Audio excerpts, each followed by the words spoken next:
So hello and welcome back to my channel. मैं प्राची आज फिर से आप सबका अपने चैनल रिवीजन तरीका में स्वागत करती हूँ।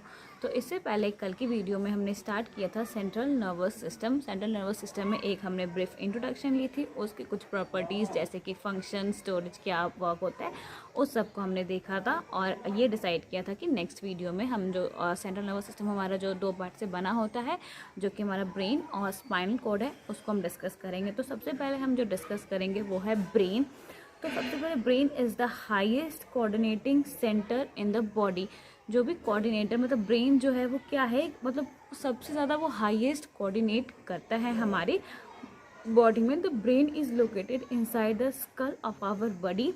अब सबसे पहली बात आता है कि सबसे ज़्यादा कोऑर्डिनेट कौन करता है, हमारा ब्रेन कोऑर्डिनेट करता है। तो हमें ये चीज़ ध्यान में रखिए, जो कोऑर्डिनेट की बात आएगी तो सबसे पहले आएगा हमारा उसमें ब्रेन, कि ब्रेन जो है सबसे ज़्यादा कोऑर्डिनेट करता है। और सेकेंडली वो कहाँ पे लोकेट होता है, तो ब्रेन जो होता है हमारे बॉडी की स्कल के अंदर, मतलब जो खोपड़ी होती है उसके अंदर लोकेट होता है। ये तो आम तौर से सबको पता होता है कि ये हमारा सारा दिमाग है।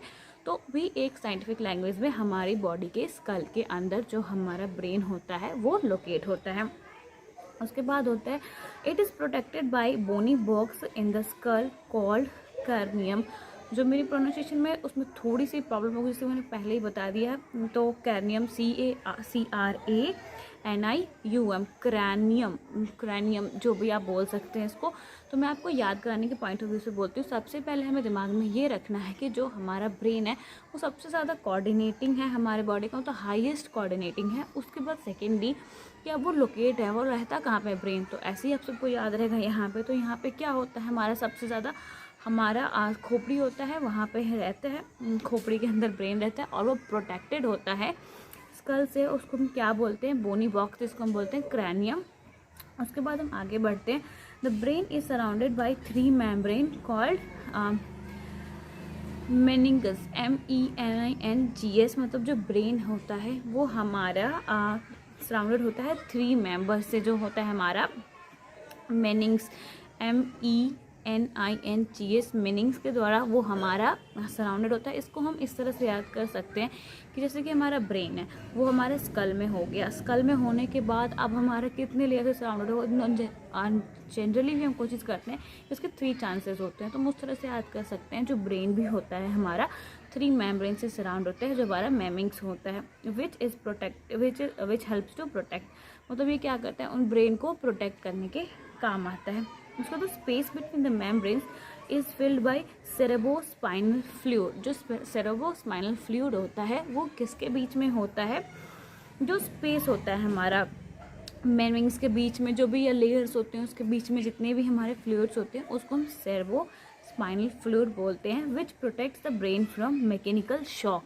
अब हमारे बॉडी में, जैसे कि मैंने पहले कल की वीडियो में बताया था, कि जितने भी हमारे केमिकल रिएक्शंस चलते रहते हैं उसमें हमारा क्या कहते हैं, केमिकल सिग्नल्स, रिसेप्टर्स, ये सब प्रेजेंट होते हैं, ताकि कोई भी हमारे बॉडी के जितने भी ऑर्गन्स या टिश्यू, जो भी पार्ट्स अगर कुछ भी कम्युनिकेट करना चाह रहे हैं एक दूसरे से, तो केमिकल सिग्नल के थ्रू से करते हैं। और जितने भी रिसेप्टर्स वगैरह होते हैं तो उसके थ्रू से वो सिग्नल्स लेते हैं और जो भी इनिशिएट वगैरह कुछ भी करते हैं तो होते हैं। तो कई बार हमारी बॉडी में मैकेनिकल शॉक हो सकते हैं।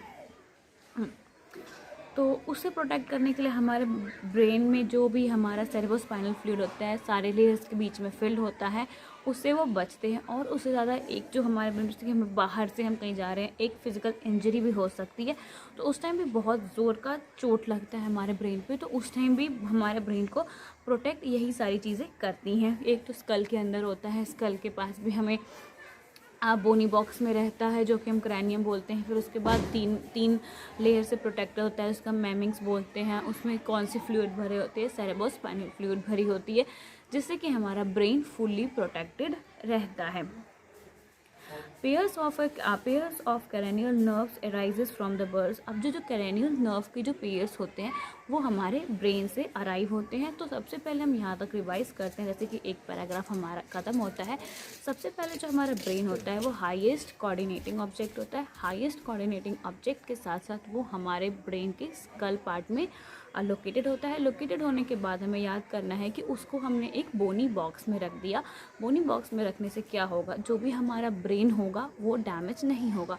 इसके अलावा ओवर प्रोटेक्टिव करने के लिए वो 3 लेयर्स में होता है जिसको हम मेमिंग्स बोलते हैं, और उसके गैप में हमारा सेरेब्रोस्पाइनल फ्लूइड फिल्ड होता है। उसके बाद हमारा ये सब हो गया। जो हमारा पेयर्स ऑफ सेंट्रल नर्व्स होता है वो हमारे ब्रेन से अराइज होता है, यहाँ तक क्लियर। उसका मतलब brain is broadly divided into 3 regions.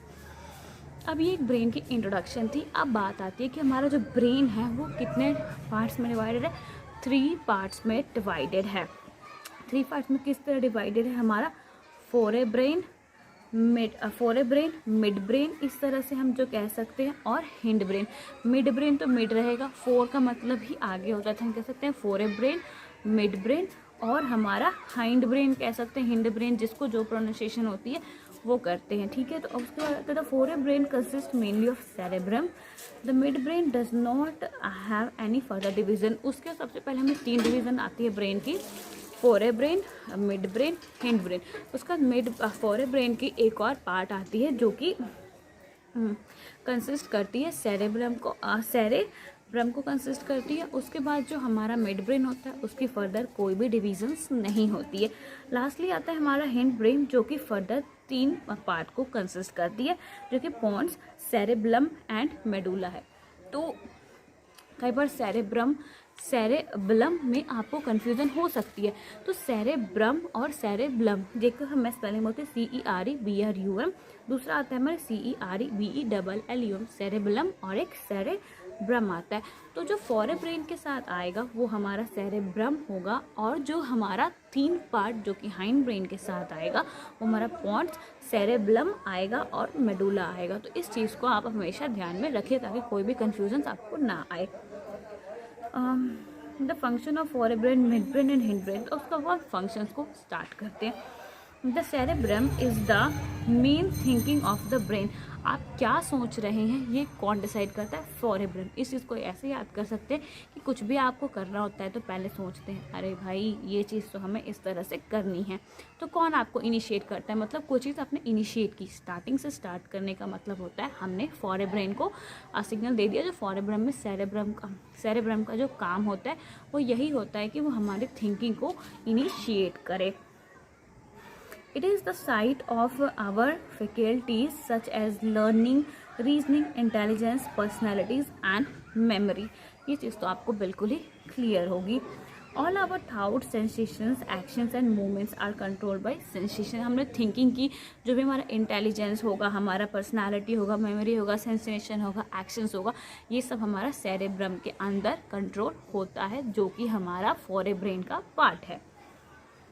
The cerebrum has different areas of performing different functions। अब cerebrum के अंदर भी कुछ different areas होते हैं जहाँ पे different functions को perform किया जाता है।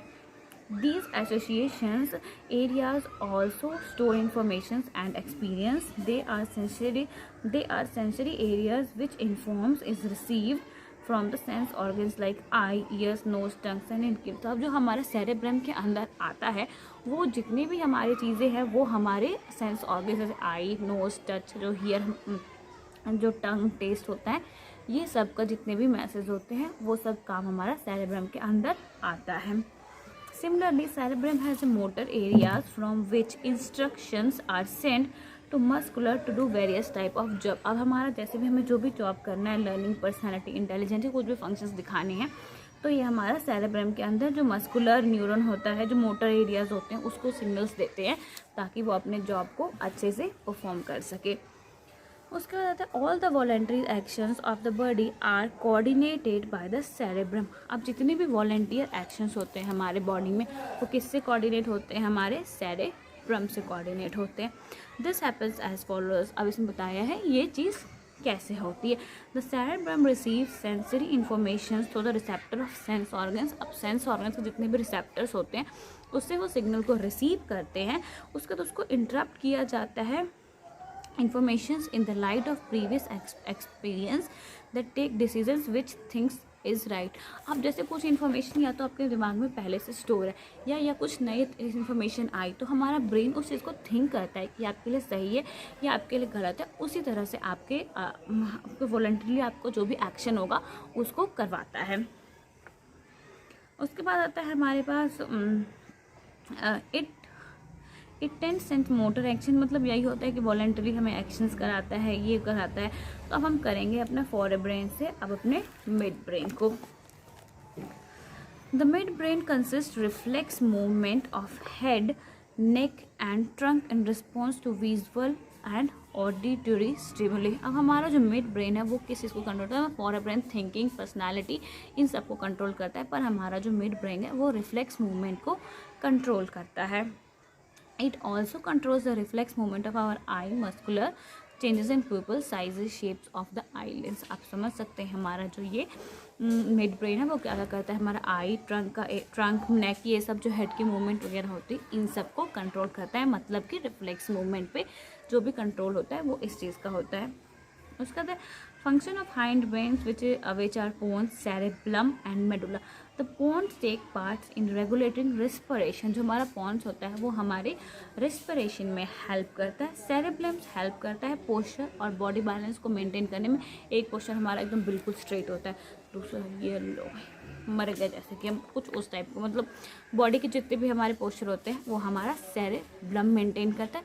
पोन्स जो होता है हमारे ब्रेन में रेस्पिरेशन को रेगुलेशन में हेल्प करता है। उसके बाद तो cerebellum coordinates smooth body movement such as walking, dancing, riding, cycling. जो पर्सनालिटी और जो थिंकिंग इंटेलिजेंस वाला था वो फोरेब्रम में सेरेब्रम करता है, और बाकी जितने भी होते हैं हमारा डांसिंग, साइकिलिंग, चलना, पेंसिल उठाना, ये वगैरह करना, वो हमारा सेरेब्रम जो हैंड ब्रेन के अंदर आता है वो करता है। मेडुला क्या करता है? एक्शन को, जो वेरियस वॉलंटरी एक्शंस होते हैं such as heart beat, breathing, blood pressure और जितने भी पेरिस्टलिक मूवमेंट्स होते हैं इन सब को कंट्रोल करता है। Medulla is also controlling centre for reflexes such as swallowing, coughing, sneezing, secretion of saliva, vomiting. ये सब जो होता है हमारा हाइंड ब्रेन का जो भी मेडुला पार्ट होता है वो करता है। तो आज के वीडियो में हमने ब्रेन डिस्कस किया। ब्रेन एक हाईएस्ट कोऑर्डिनेटिंग जो भी हम कह सकते हैं कोऑर्डिनेटिंग पार्ट है बॉडी का। उसके अलावा या स्कल में होता है, बोनी बॉक्स में होता है, जो कि हमारा कैरेनियम से सुरक्षित होता है। उसका 3 लेयर्स होते हैं जिसको मैमिंग्स बोलते हैं, जिसमें हमारा सेरेब्रोस्पाइनल फ्लूइड भरा होता है। उसके बाद जो हमारा पेयर्स ऑफ सेंट्रल नर्व्स है यहीं से अराइज होता है। उसके बाद हमारा ब्रेन मेनली 3 पार्ट में डिवाइडेड होता है, फोरे brain, mid brain, hind brain. फोरे ब्रेन जो होते हैं फर्दर हमारा सेरेब्रम में डिवाइड होते हैं। नेक्स्टली जो हमारा मिड ब्रेन होता है उसकी फर्दर कोई भी डिविजन्स नहीं होती है। उसके बाद जो आता है हमारे पास हमारा हैंड ब्रेन, उसकी भी फर्दर 3 पार्ट होती है, पॉन्स, सेरेब्लम एंड मेडुला। उसके बाद हमने कुछ वेरियस फंक्शंस देखे कि किस चीज़ पर कौन सी काम करती है। तो आज के वीडियो के लिए बस इतना ही। कल हम इसके 3rd पार्ट से मिलेंगे जो कि है हमारा स्पाइनल कॉर्ड। अगर तो आपने ये वीडियो अभी देखी है तो इससे पहले आप सेंट्रल नर्वस सिस्टम की इंट्रोडक्शन देख लें ताकि आपको आज की वीडियोस, आगे की वीडियोस कंटिन्यू समझ आए। और अगर आप हमारे चैनल पर नए हैं तो हमारे चैनल को करें सब्सक्राइब और अपने दोस्तों के साथ करें इसको शेयर। तो मिलते हैं अगले वीडियो में, तब तक के लिए थैंक यू, टाटा, बाय।